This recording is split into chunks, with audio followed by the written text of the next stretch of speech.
Hello बच्चों, क्या हाल चाल। आशा करता हूँ आप सब बहुत अच्छे होंगे। अगर अच्छे हैं तो पहले वीडियो को लाइक करिए। हम कैसे जाने आप अच्छे हैं? आप देख के निकल जाते हैं ना, वीडियो लाइक होती है ना, सब्सक्राइब होती है ना, शेयर होती है ना, कुछ होता है। कम से कम कमेंट करके ये बता दिया करिए कि हम लोग अच्छे हैं। अच्छा, इतनी जानकारी के बाद अब हम लोग शुरू करते हैं अपना एवोल्यूशन चैप्टर का लेक्चर 02 जो कि बायोलॉजी पढ़ा रहे हैं। तो देखिए बच्चों, आज का हमारा टॉपिक होने वाला है origin of life on earth. Earth पे हमारे जीवन की शुरुआत कैसे हुई थी। अच्छा देखिए, ओरिजिन ऑफ लाइफ ऑन अर्थ जो टॉपिक है बहुत बेहतरीन टॉपिक है। इससे पहले अगर आप लोगों को इसका लेक्चर 1 देखना है तो ऊपर आपको आई बटन दिख रहा है और उस टॉपिक का नाम है बिग बैंग थ्योरी। ठीक, बिग बैंग थ्योरी हम पढ़ा चुके हैं। यूनिवर्स कैसे आया था, कहां से आया था, क्या था पृथ्वी का, हमारे जन्म कैसे हुआ, पृथ्वी पैदा कैसे हुई, हर एक चीज बता चुके हैं। आज हमको उसके आगे देखना है कि आखिर पृथ्वी जो थी वो स्टार्टिंग में कैसे थी। जैसे हम लोग छोटे बच्चे रहते हैं तो इसे पृथ्वी कहां से आई थी भैया? बिग बैंग थ्योरी बताती है कि एक बहुत बड़े धमाके से हमारे पृथ्वी का जन्म हुआ था, जिस धमाके को हम लोग कहते हैं बिग बैंग थ्योरी। ठीक, अच्छा उसके आगे देखिए, उसके आगे कह रहा है कि जो हमारी पृथ्वी है ये क्या थी? पहले एक आग का गोला। कैसे? कोई भी बम का एक्सप्लोजन हो गया, कोई भी बड़ा धमाका होगा तो उसमें हमेशा दिक्कत क्या होगी? हमेशा दिक्कत ये होगी कि वहां की जितनी भी चीजें रहेंगी वो ऑटोमेटिक गर्म हो जाएंगी, जलने लगेंगी। वैसे ही पृथ्वी हमारी एक टुकड़े के समान क्या थी? एकदम गर्म। जैसे गोल गोल बॉल ले लीजिए, बिल्कुल गर्म हॉट बॉल जिसे कहते हैं, उस प्रकार से हो, वही हाल था पृथ्वी का। अच्छा, उसमें देखिए जो हमारा अर्थ था उसके 3 लेयर होते हैं। पहला लेयर था एकदम ऊपर वाला जिसे कहते हैं क्रस्ट, जहां हम लोग खड़े होते हैं। दूसरा लेयर जहां से पानी वाली निकालते हैं खोद खाद के, उसे कहते हैं मेंटल। और उसके अंदर एकदम मतलब इनर पार्ट में जो हमारी अर्थ है उस पार्ट को हम लोग कहते हैं भैया core. Crust, mental, core, 3 part. अच्छा देखिए, कुछ दिन तक हमारा बाहरी सरफेस जिसे हम लोग क्रस्ट कहते हैं वो गर्म रहा। भाई जाहिर सी बात है, एक बहुत बड़े धमाके से जब पृथ्वी का जन्म हुआ था, उस धमाके के कारण पृथ्वी का टेम्परेचर बहुत ज्यादा था। अच्छा ठीक, फिर देखिए धमाके के कारण जो पृथ्वी का टेम्परेचर ज्यादा था उसमें जो ऊपरी सतह था, मतलब पृथ्वी का आउटर जो अपीयरेंस था वो जिसका नाम हमने क्रस्ट बताया वो भी गर्म था, पर बाहर होने के कारण धीरे धीरे वो ठंडा हो गया।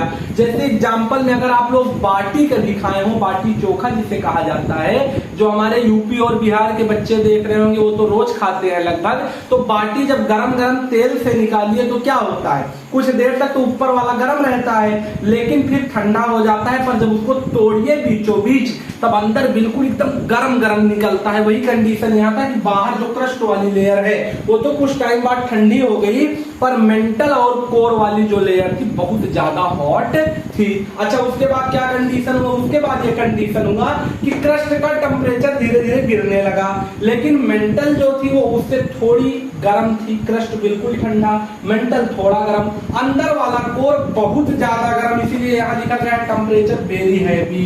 उसके बाद देखिए, उसके बाद हमको लाइफ अगर इवॉल्व करना है कहीं पे हमको मानव जानवर हर एक चीज को रखना है तो वहां होना चाहिए हवा, ऑक्सीजन। पर इस टाइम का जो हमारे पृथ्वी का ऑक्सीजन था वो था रिड्यूसिंग एटमॉस्फेयर, मतलब वहां पे ऑक्सीजन था ही नहीं उस टाइम पे।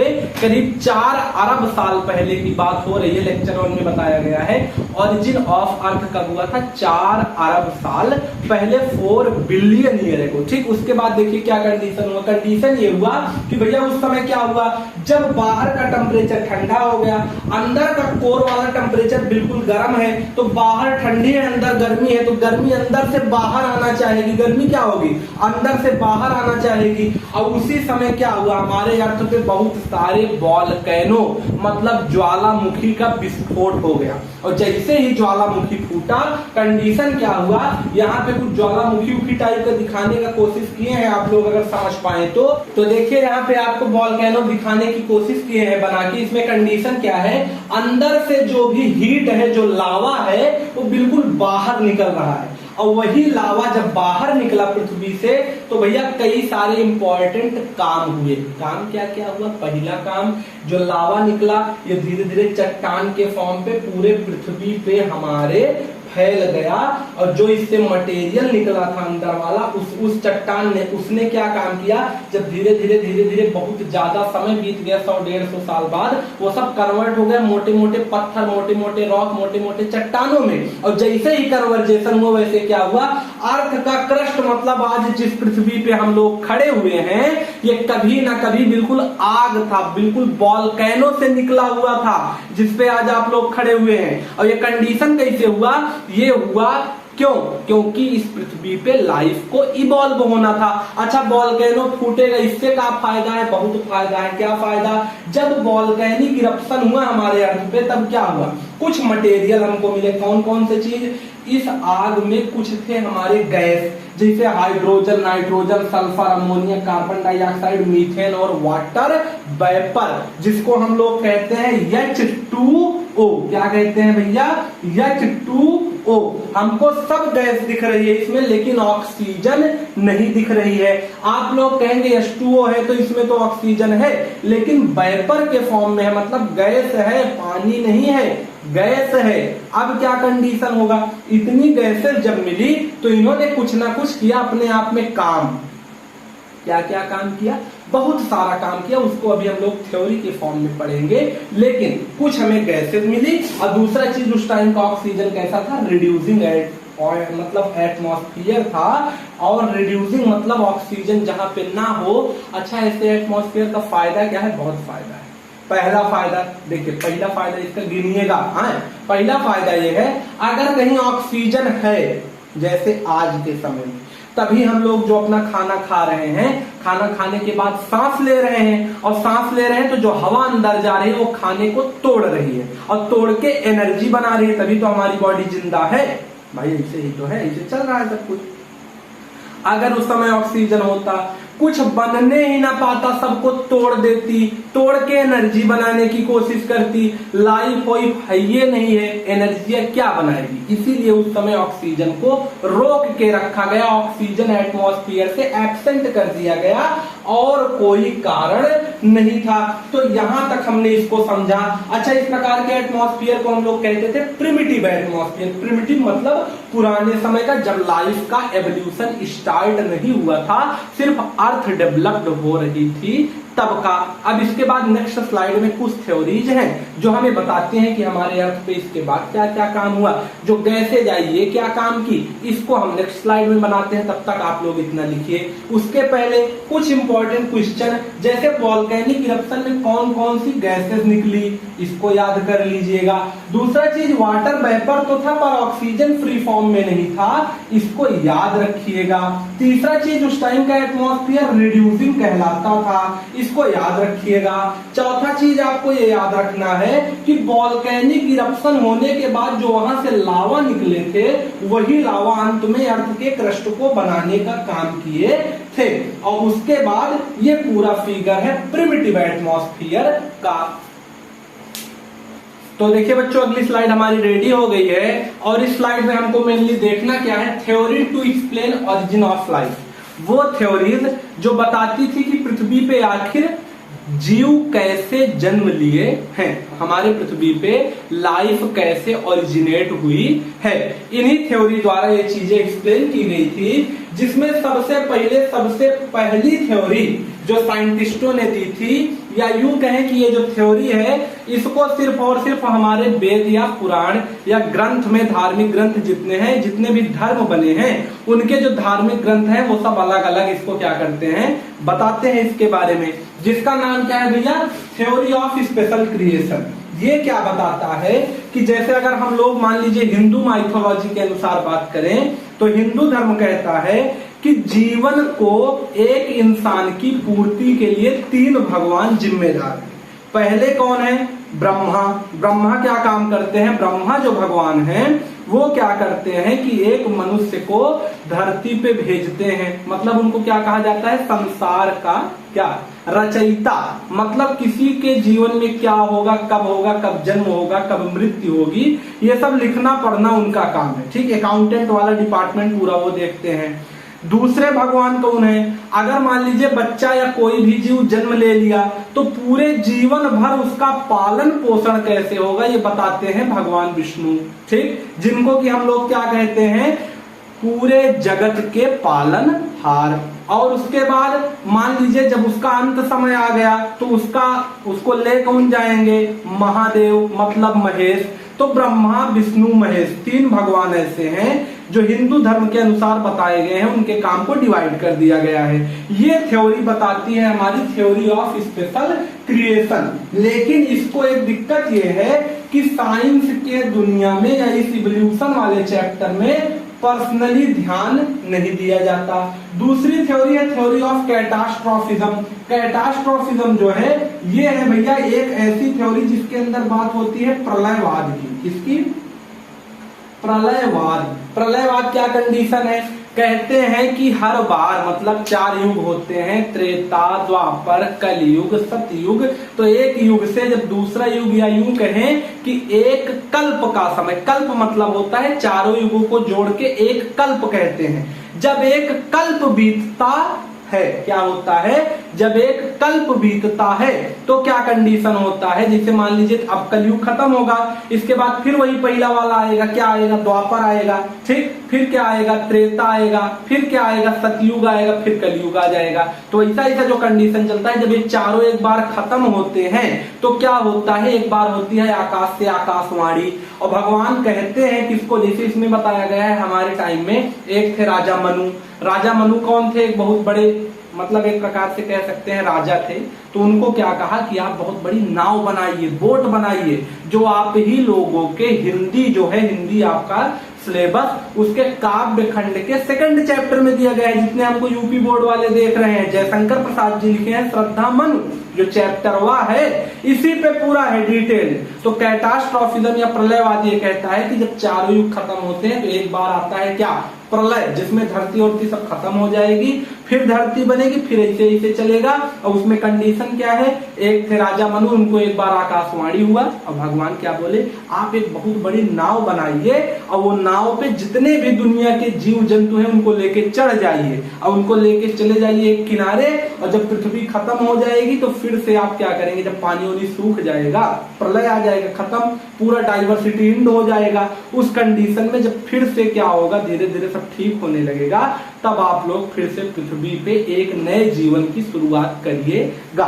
ये तो है थ्योरी ऑफ कैटास्ट्रोफिज्म। लेकिन इसको भी हमारे एवोल्यूशन चैप्टर में कोई बहुत खास ध्यान साइंटिस्टों ने नहीं दिया। बस ये बताया कि कुछ ऐसी कहानियां चलती हैं जो बताती हैं पृथ्वी पे जीवन का शुरुआत कैसे हुआ। उसके बाद एक थ्योरी थी थ्योरी ऑफ पैनस्पर्मिया।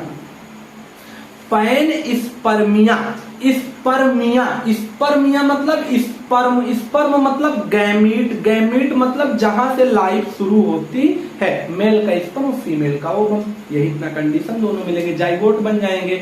लेकिन इसमें क्या बताया गया भैया कि कुछ साइंटिस्ट ऐसा बिलीव करते थे कि लाइफ आई है किसी दूसरे प्लेनेट से, मतलब कोई एलियन। एलियन मतलब भूत प्रेत वाला नहीं, फर्जी बात नहीं करेंगे। एलियन मतलब ये होता है जो भी आदमी अर्थ को छोड़ के कहीं पूरे ब्रह्मांड के दूसरे भाग में रह रहे हैं, जो भी जीव, उन्हें हम लोग एलियन कहेंगे। तो हमारे लिए वो एलियन, तो उनके लिए हम लोग एलियन, दूसरे प्लेनेट के लोग को हम लोग एलियन कहते हैं। तो कुछ साइंटिस्ट मानते थे कि कुछ एलियन क्या किए, एक बार आए, यहाँ पे गैमीट को छोड़ के चले गए और गैमीट आपस में रिप्रोडक्शन करके यहाँ पे जीवन का शुरुआत हो गया। और इसको कुछ लोग, कुछ एस्ट्रोनॉट भी ऐसा मानते हैं। इस थ्योरी पे एक ही क्वेश्चन बनेगा कि थ्योरी ऑफ पैनस्पर्मिया को और किस नाम से जानते हैं? तो कॉस्मोजोइक थ्योरी के नाम से जानते हैं। इसको आप लोग पढ़ लीजिएगा। उसके बाद लेकिन मान्यता इसको भी विशेष रूप से नहीं मिली है। लास्ट में आया थ्योरी ऑफ स्पॉन्टेनियस जनरेशन या थ्योरी ऑफ अबायोजेनेसिस। अब देखिए, थ्योरी ऑफ स्पॉन्टेनियस जनरेशन या थ्योरी ऑफ अबायोजेनेसिस, थ्योरी एक है, नाम दो है, दोनों इंपॉर्टेंट है, याद कर लीजिएगा। ये थ्योरी बड़ी मजेदार थी। इस थ्योरी में मजा कब आया, जब दो दार्शनिक हुए। दार्शनिक मतलब क्या कहते हैं कि जो इधर उधर घूमते थे पहले और अपने विचारों को पूरी दुनिया घूम के बताते थे कि हाँ भैया दिल्ली गवा रहे हैं और वहां इस तरह है, ये वाला जो कंडीशन था वो अलग अलग देश का भ्रमण करते थे, विश्व भ्रमण, और उसी हिसाब से बताते थे। तो इसे इसमें भी एक बहुत बड़े हमारे दार्शनिक हुए हैं जिनका नाम है एरिस्टोटल। एरिस्टोटल मतलब अरस्तु। इन्होंने क्या बताया कि जिंदगी आने के लिए मतलब बच्चा पैदा करने के लिए माता पिता की जरूरत है ही नहीं। मतलब जीवन जो आया है वो अबायोलॉजिकली आया है, मतलब जीवन जो है हमारा उसमें किसी भी बायोलॉजिकल टर्म या किसी भी प्रकार के जीव विज्ञान का संबंध नहीं है। यहाँ पे साफ साफ लिखा गया है क्या, थ्योरी ऑफ अबायोजेनेसिस। आ मतलब जो बायो से अलग करती है, बायोजेनेसिस होता तब तो कहते बायो वाली बात हो रही, लेकिन अबायोजेनेसिस इसको प्रूव कर दिए। तो चाचा थे और कलेकार अरस्तु के बतिया को प्रूव कर दिए। कैसे प्रूव किए, उन्होंने क्या काम किया, उनका नाम था वॉन हेलमोंट। उन्होंने एक काम ये किया भैया कि 21 दिन के लिए क्या किया, रख दिया वीट। वीट मतलब होता है गेहूं। क्या होता है, गेहूं। गेहूं का अनाज एक जगह रखा था, वहीं पे गए और वहीं पे वो क्या काम किए, एक शर्ट रख दिए, a shirt drenched in sweat. Sweat मतलब पसीना, एक पसीने से भीगी हुई शर्ट लिए और एक जगह रखा था गेहूं, दोनों को एक साथ रख दिए। कितने दिन के लिए रखे थे, 21 दिन के लिए। 21वें या 22वें दिन जब उन्होंने चेक किया उस शर्ट उस गेहूं वाले प्लेस पे जाके, उनको देखने को मिला कि वहां बहुत सारे रैट, क्या चीज भैया, बहुत सारे चूहे आ गए हैं। उनको देखने को मिला कि बहुत सारे चूहे हैं, बड़े बड़े छोटे छोटे, तुरंत पैदा हुए, कुछ तो भी पैदा ही नहीं हुए हैं।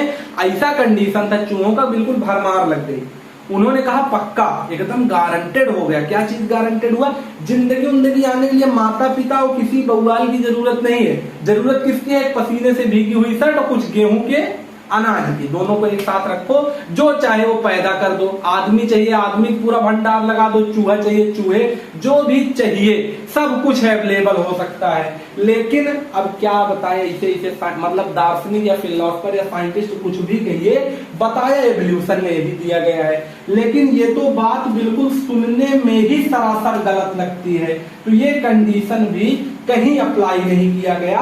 अंत में क्या हुआ, एक थ्योरी आई जिसका नाम था थ्योरी ऑफ बायोजेनेसिस। अबायोजेनेसिस को गलत कहने वाली थ्योरी का नाम है theory of biogenesis.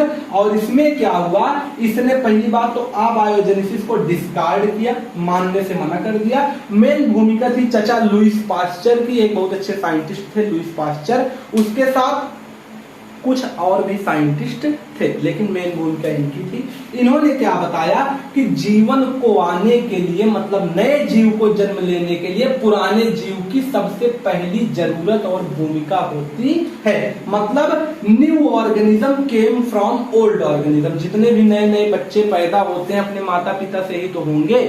New organism came from old organism, यही चीज ये बताए थे कैसे, ग्रीक वाले भाषा में, क्योंकि इनका घर ग्रीक में था। इन्होंने कहा ओमनी बाइबम एक्स वीवो।